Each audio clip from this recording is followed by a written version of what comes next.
दरअसल राजस्थान का रहने वाला एक लड़का होता है जो कि पुलिस ऑफिसर होता है। उसको वो अपनी शादी को लेकर के एक लड़की को देखने जाता है। उससे जाकर बातचीत करता है और बातचीत करते करते काफी बातचीतें होती हैं जिसमें कुछ पुरानी बातें भी होती हैं। साथ ही मध्यस्थता मध्यस्थता के सारे लोग उसके साथ में होते हैं। बातचीत करते करते लड़का अचानक अपनी जेब से हथकड़ी निकालता है और लड़की से कहता है, यू आर अंडर अरेस्ट। अब लड़की को अरेस्ट करते हैं। आसपास के लोग देखते हैं, हड़कंप मच जाता है, कहते हैं कि ये क्या है। और साथ ही उस लड़का, बल्कि वो हकीकत में लड़का नहीं होता है, बल्कि वो एक पुलिस का ऑफिसर होता है और उसके साथ कुछ अन्य पुलिस की टीम भी होती है जो कि आसपास छुपी हुई होती है। जब वो उसको लड़की को अरेस्ट करता है तो पूरी टीम निकलकर बाहर आ जाती है। हालांकि ऐसा क्यों हुआ, आज हम इस कहानी के माध्यम से ये समझने की कोशिश करेंगे, ये जानने की कोशिश करेंगे कि आखिर ऐसा क्यों हुआ। नमस्कार दोस्तों, मेरा नाम है अतुल तिवारी। हम रोज की तरह आज भी आपको एक सच्ची कहानी सुनाने जा रहे हैं।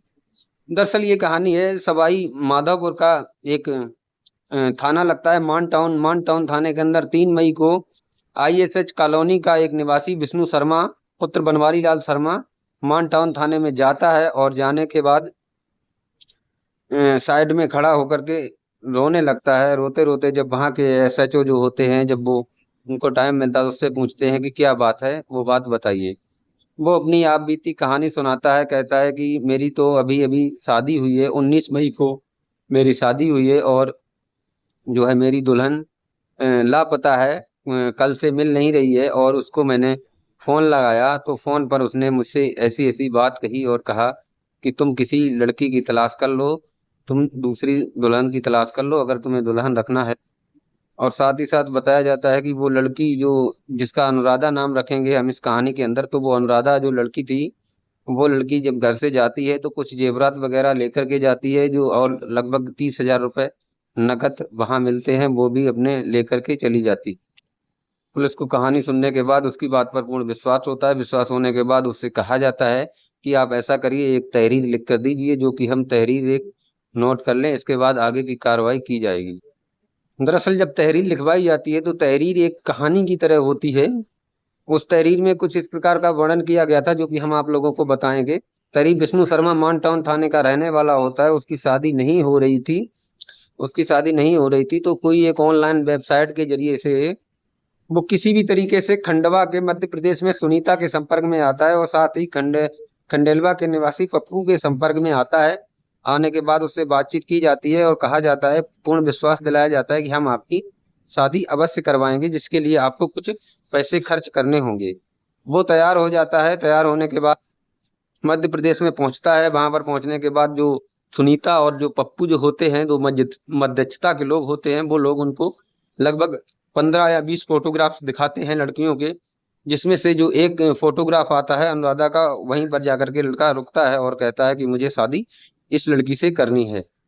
शादी करने के बाद लड़का कहता है कि हम कोर्ट मैरिज करेंगे। तो कोर्ट मैरिज के लिए वहां के जो है, जो भी नजदीकी कोर्ट होता है वहां पर लेके जाया जाता है। लेकिन दरअसल कहानी में होता क्या है कि वो लोग कोर्ट में जाते नहीं है, किसी वकील के माध्यम से बाहर ही बैठ करके अपनी कोर्ट मैरिज कर लेते हैं और घर पे ले आते हैं। घर पे लाने के बाद दुल्हन अपने आप रह रही थी अपने आप को, मतलब कोई भी खास इंटरेस्ट नहीं था उसको। जैसे कि घर का जो भी काम काज होता है, कोई भी काम काज नहीं कर रही थी, केवल कर रही थी तो क्या, दिन में 2-3 बार नहाना और केवल अपने कमरे की साफ सफाई करके और पूरा दिन अपने बेडरूम में बैठ के अपने पति का इंतजार कर रही थी।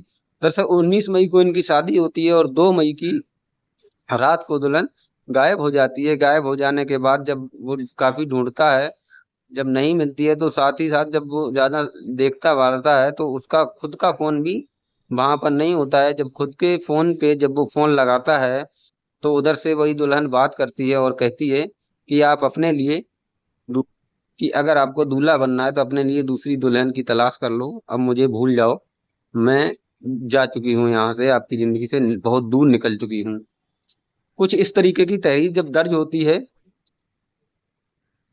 तो पुलिस भी अपनी टीम गठित करती है। टीम में जो लोग होते हैं, पुलिस एक टीम बनाती है और टीम को काम में लगाती है। टीम में जो लोग होते हैं, पुलिस टीम में एसआई मीठा लाल, कांस्टेबल रामजीत लाल और जितेंद्र जितेंद्र साथ ही महिला कांस्टेबल दीपिका।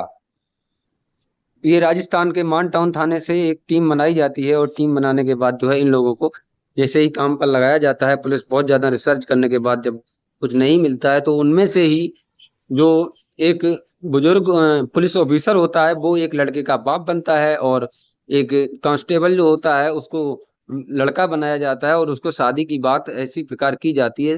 तथा शादी की बात करते करते करते करते ये लोग वहां तक पहुंच जाते हैं जहां से उसकी शादी हुई थी। वैसे ही इनको पता चलता है कि मध्य प्रदेश में एक वेबसाइट है, वेबसाइट के थ्रू ये लोग पहुंचते हैं, और पहुंचने के बाद वहां जाके कहते हैं कि मेरी शादी नहीं हो रही है, ऐसे ऐसे शादी करवाइए। तो बीच में इनसे कुछ रुपयों की मांग की जाती है। ये लोग तैयार हो जाते हैं और कहते हैं कि हाँ, हम आपकी ये मांग पूरी करेंगे।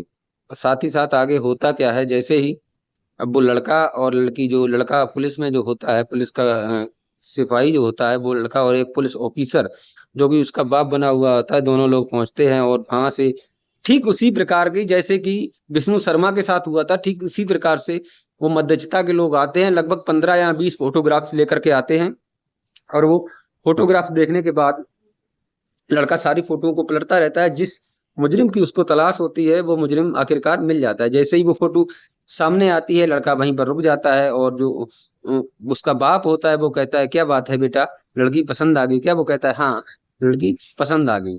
अब लड़की पसंद आने के बाद बातचीत के लिए कहा जाता है, शादी की तैयारियां की जाती हैं ठीक उसी प्रकार जैसे कि और पहले किया था। अब लड़की को बुलाया जाता है, लड़की के आमने सामने बैठाया जाता है, बातचीत की जाती है। लड़का तो हालांकि अपने मुजरिम की तलाश में था, हकीकत में तो उसको शादी करनी ही नहीं थी। और इसी प्रकार कुछ बातचीत करते करते उस लड़की को जब अरेस्ट कर लेता है, आसपास के लोग, गांव के लोग सब चकित रह जाते हैं। यहाँ तक कि पुलिस थाने को भी फोन लगाया जाता है कि ऐसे ऐसे करके ये जबरदस्ती लड़की को लेकर के जा रहे हैं, लेकिन वहां की पुलिस को सूचना पहले ही वो लोग दे चुके होते हैं, इसलिए कोई भी कार्रवाई वहां की पुलिस के लिए बनती नहीं है, नहीं वो कोई कार्रवाई कर पाते हैं। लड़की को अरेस्ट करके मान टाउन थाने के अंदर लाया जाता है। लाने के बाद उस पे सारे कबूलनामे कराए जाते हैं कि पहले पहले क्या किया। टोटल उसने बताया, अपने बयान में बताया कि अगर इस लड़के के साथ भी उसकी शादी हो जाती तो लगभग उसकी 26वीं शादी ये होने वाली थी। लड़की ने बताया, जैसे कि हम लोग ये ग्रुप बना रखा है जिसमें हमें लोग पसंद करते हैं, उसके साथ हम शादी करते हैं, और 2-4 दिन में जब भी माहौल वहां का देखते हैं सही से तो वहां से निकल कर फरार हो लेते हैं। और उसने बताया कि कई बार ऐसा भी होता है जब घर पे काफी पाबंदी होती है तो वहां से निकलने का चांस नहीं मिलता है। जब हम और हमारे साथ के लगे हुए लड़के उनके घर पे जाके उनसे बातचीत करते हैं, और जो भी उनसे पैसे लिए जाते हैं शादी के नाम से, वो पैसे उनको वापस करके ये लोग कई बार हमको कुछ इस प्रकार से भी छुड़ा के ले आए हैं।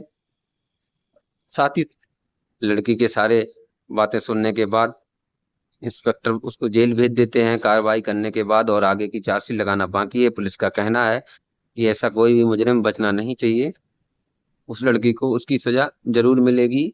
और साथ ही साथ हम आपको बताएंगे, इस कहानी को सुनाने का उद्देश्य किसी को परेशान करना या किसी का दिल दुखाना नहीं है, बल्कि आपको जागरूक करना है, आपको सचेत करना है। आप अपना और अपने परिवार का ख्याल रखें।